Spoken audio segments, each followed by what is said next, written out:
Another idea after excuse me, after e takes f3 is to play c7. So you have the concept after take. You have this g pawn is going to fall, and also you have a nice pawn wedged on c7, and black doesn't have a minor piece to really mitigate that. So after taking here, I don't know what there's a lot of different continuations, but and I don't think that bishop d8 might be the best move, but you have ideas where this really locks in black's position with the two rooks kind of having some difficulty, unless he wants to give the exchange back for the bishop and the pawn. So that's just one idea here. But John goes ahead and takes on a5, knight d4, and rook to c5. One of the things that I saw when I was looking at this is knight b5 is also interesting. Clearly you're threatening knight to c7 check. So, castling might be a prudent way to get out of this. But also, after knight to c7, rook to b8, if he wants to protect it, then simply bishop e7. And he's going to win an exchange here. Because, as you see, there's no places. The bishop hits f8 and c8, or d8, and the knight hits e8.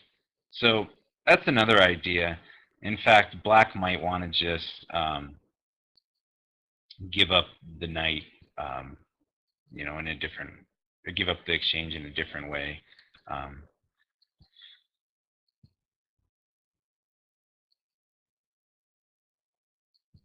So I thought knight b5 was highly interesting. Rook c5, he is activating the rook,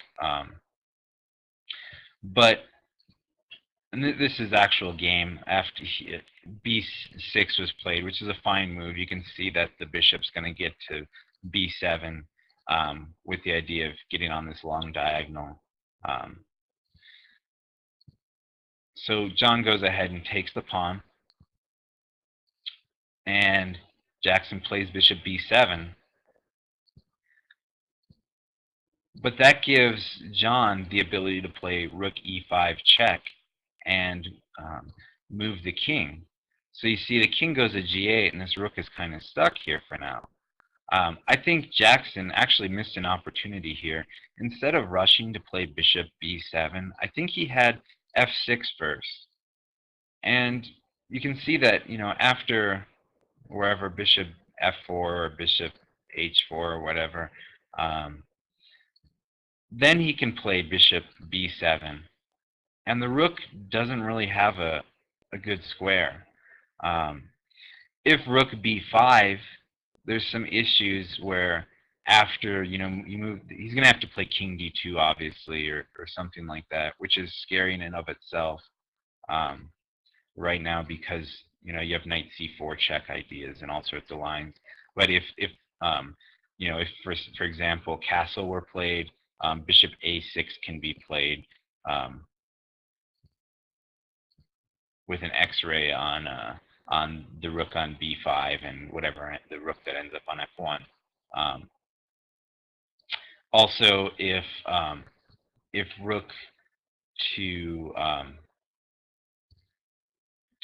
f4, f5, it seems really out of place.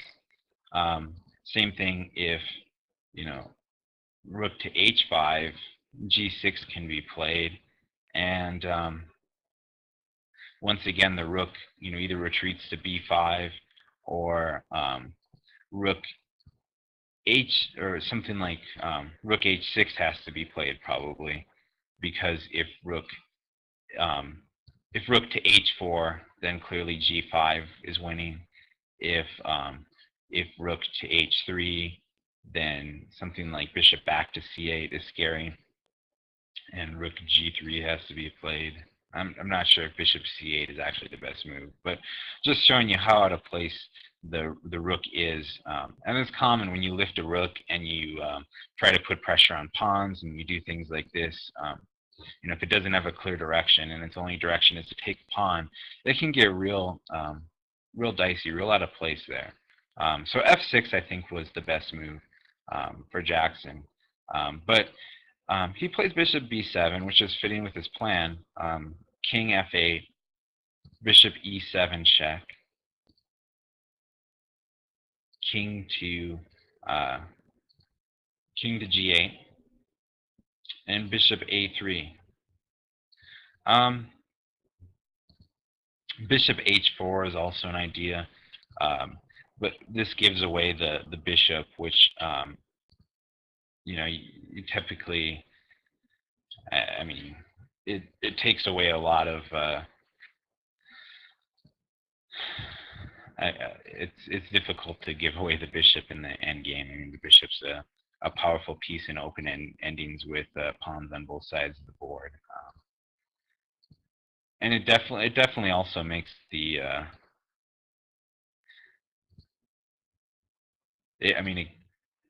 the main reason why John obviously wanted to do it was because he gets the pawn, he gets to equalize as far as pawns go. But bishop h4, as awkward as the bishop might have been, it might have been the better move. I mean, it could have come to g3 and redeveloped. But all right, so g6 is played. Jackson clearly wants to get his king to g7 and be able to play his rook to you know, wherever he chooses freely. King d2, which is a good move. Clearly, even though bishop a6 was played, preventing the castling, there's no incentive for John to really castle here. I mean, he could play something like a4, knight b5, and then castle. But there's really no sense because we're in an end game right now, and you want the king to be active. And it's d2 is a safe square for it. King g7, and fitting with the plan. And now Jackson plays rook to c8, getting his rook into the game. Also, you know, potentially if something like rook e8 is played, then rook c7. It might also be good, you know, but you have the doubling here, and then after this, white's rook has a superior position. So bringing the rook to c8 was probably the best move. Bishop c4.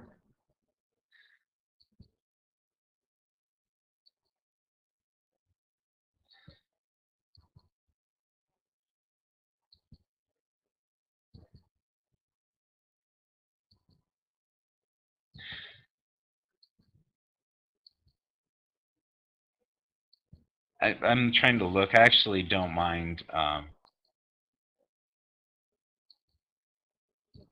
I don't know, something like this comes to mind. But then again, this a7 pawn is going to be hanging here. Oops.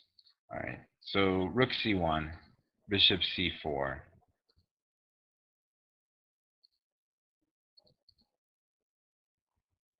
a4. I'm not sure that I like this move from John. I haven't really calculated out or really schemed the end game too much, but it just intuitively feels kind of strange. You know, his opponent has a dark squared bishop, and he's putting his pawn on, or excuse me, his opponent has a light squared bishop, and he's putting his pawn on a light square. Clearly, he's trying to create some sort of presence on b5. With the pawn on a4, he has a couple of pieces that hit it. But it's not that hard for Jackson to push h6 and b5.